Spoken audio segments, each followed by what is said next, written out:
Welcome to another Super Deluxe Edition unboxing video. Today we're going to take a look at the 50th anniversary of Band on the Run, which came out quite recently. This is the 2 LP set that is actually only available via Paul McCartney's store or Universal stores. It's not available via sort of mainstream channels. And this brings together the new version of Band on the Run, which contains the so-called underdubbed mix, which is an early version of the record without Tony Visconti's orchestrations and a few other things. And then it pairs it with a new half-speed master of the original version of Band on the Run. So we're going to take a look at those two.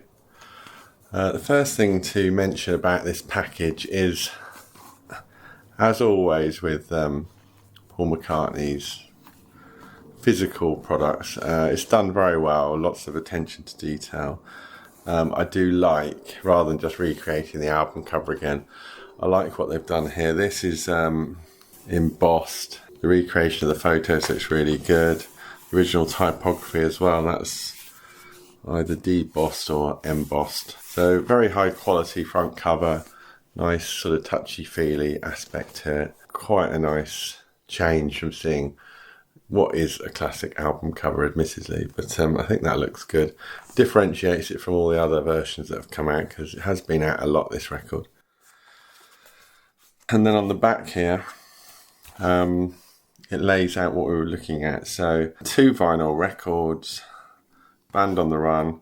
They have actually included the US version of Band on the Run here, so we do get Helen Wheels on side 2. Now, Paul McCartney's flip-flopped really about this, because in 1999, when he did a 25th anniversary reissue, he included Helen Wheels, but then in 2010, when he started off his archive reissue campaign, it wasn't part of the album. So, for whatever reason, he's chosen to go back with the US version. I think whether you prefer it with that will probably depend on what you're familiar with, really.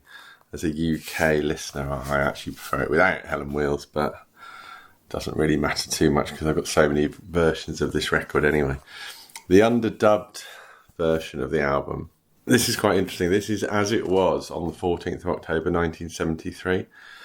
So Paul had been to Nigeria, he'd been to Lagos, recorded the record, got back, did a bit more work in Air Studios, and basically he would have said to Jeff Emmerich, you know, where are we on this record? Put something together to sort of show me where we are, what on each track, what it sounds like, what we need to do, etc. So that's really what this is. So that's the interesting thing about this. This is it's of historical significance, you could say, because they haven't just gone to the multi-track tapes, which they could have done because there's an Atmos mix of this that's been done. They haven't just gone to the multi-track tapes and taken off the orchestration and presented this. This is actually an actual analog reel that was put together at the time, and that's exactly what this is. So there's some quirky things about it. For example, the track listing is not the same as the finished album, so 1985 doesn't finish the record. Jet isn't the second track, so I don't think there was any suggestion necessarily that this was going to be the running order, but it was how it was at the time. It's a very interesting listen. I mean, Band on the Run doesn't have none of the orchestration is there, so that's a big difference. Band on the Run has a kind of rough vocal. It's not the finished vocal. I mean, a few of them are like that. 1985 doesn't have any vocal at all. It's actually an instrumental, which means that Paul didn't sing that at all when he was in Lagos, because there would have been probably some sort of guide vocal if he had done. The interesting thing is, this was the 14th of October, and the album was actually released on the 30th of November, so it was in the shops 7 weeks after this. So Paul had to move quite quickly, because I think EMI would have been putting him under pressure, saying we need this out for Christmas. In Tony Visconti's book, he talks about how he had to do it in 2 or 3 days, his orchestration. So that gives you an idea of the pressure that they were under.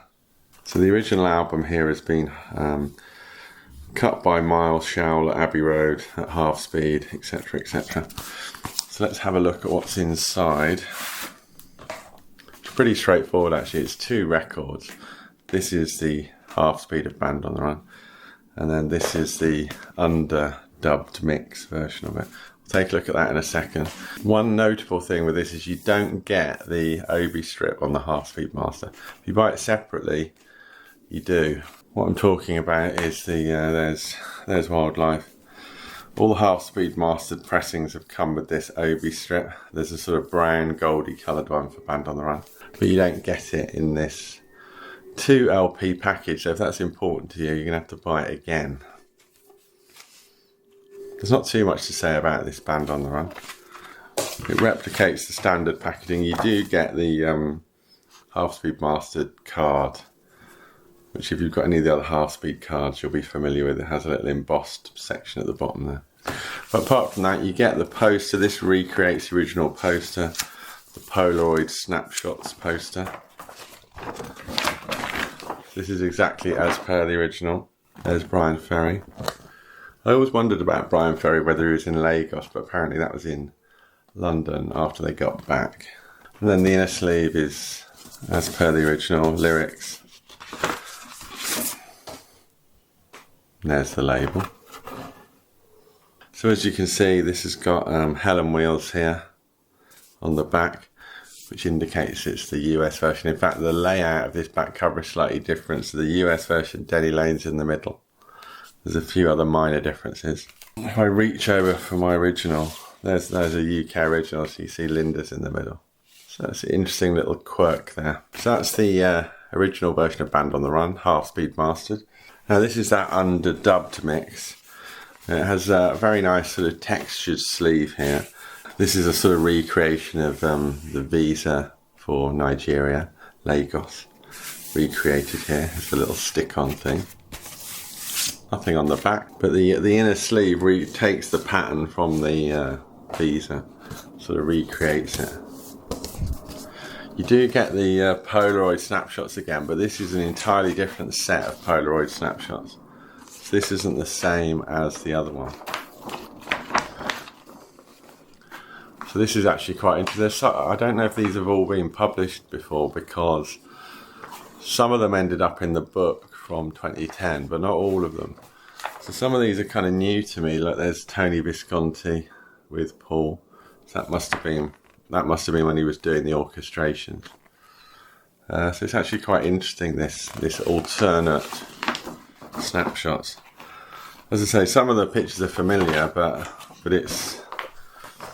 not all of them. So that's quite interesting. And then the record itself, it's fairly straightforward, sort of fairly plain labels, sort of underlying the kind of early version vibe of this record. So yeah, the underdubbed mix, it's definitely recommended if you're a Paul McCartney fan. Very, very interesting listening to all the little differences. It's only available as this 2 LP set or a 2 CD set. And interestingly, the 2 CD set going out of stock in various places. So if you haven't picked that up already, then you probably should do. So I hope you've enjoyed this look at Band on the Run, the 50th anniversary 2 LP edition, with the original version cut at half speed by Miles Shaw, and then the new underdubbed mix, which, as I said before, was based on the tapes put together by Geoff Emerick on the 14th of October 1973. If you enjoyed this video, why not subscribe to the Super Deluxe Edition YouTube channel for more great physical music unboxed. Thanks for watching, and I'll see you again next time.